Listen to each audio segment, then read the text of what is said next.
California Forever, the company that's planning to build a new city in Solano County, released the results of its latest survey exclusively to the ABC 7 News I-Team. That's right. I-Team reporter Stephanie Sierra spoke with the CEO about the feedback and is here to explain exactly what he had to say, Stephanie. And he's confident that this city will become a reality. Really? And these surveys show the support and concerns about it from roughly 10,000 people. And while the CEO, Jan Schremek, believes this new city will move forward, a substantial number of people are still undecided.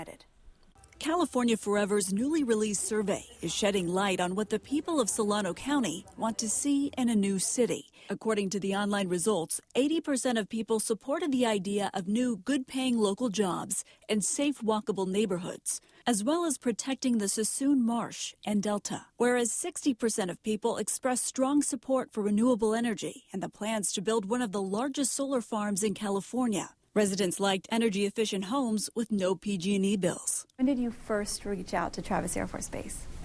After we've announced, basically immediately after we've announced the plans publicly. Schremek told the I-Team in September he did not notify Travis Air Force Base of his plans beforehand.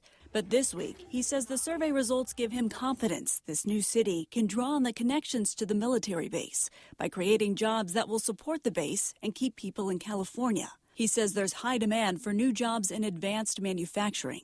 And so it's defense, aerospace, advanced manufacturing, these kind of mix of old and new economy jobs that people really want to see here, and we think we can actually bring them. More than 78% of online respondents want to see major infrastructure improvements made to Highway 12, that's often referred as Blood Alley, as well as upgrades to the local water supply. Schremek says he has enough water rights to support the city from both the aquifer and the Sacramento River. But the Solano County Water Agency disagrees. A brand new city of up to 100,000 residents, that's a significant amount of water that doesn't currently exist. The water rights in California, and especially in Solano County, they're already accounted for. California Forever has hosted a number of recent town halls where residents have voiced many of these concerns, including a simple yet common one.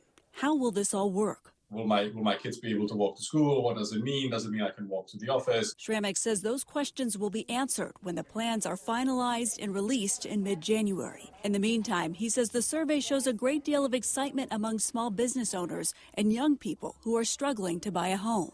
Among online respondents, more than 76% of people say affordable homes and family-friendly parks and recreation areas are most important to them. But some city officials say there's concerns over zoning restrictions. I think that if zoning were not an issue for them, they would have gone the traditional route of creating a city, which is through LAFCO. But instead, they've hired the most expensive, the most prestigious teams throughout the state, many of them close to big name politicians like Governor Newsom. But all of this has to make it on the ballot first. And Schremek says the percent of people still undecided? It's a substantial number.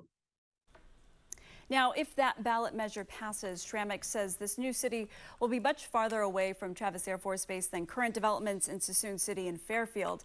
And depending on how this all plays out, there could even be a huge green belt that separates this new city from the surrounding cities. About 60% of people supported that in this survey. So all eyes now are on mid-January when we actually can see these plans. Okay, we'll have to wait and see. Thank you so much, Stephanie.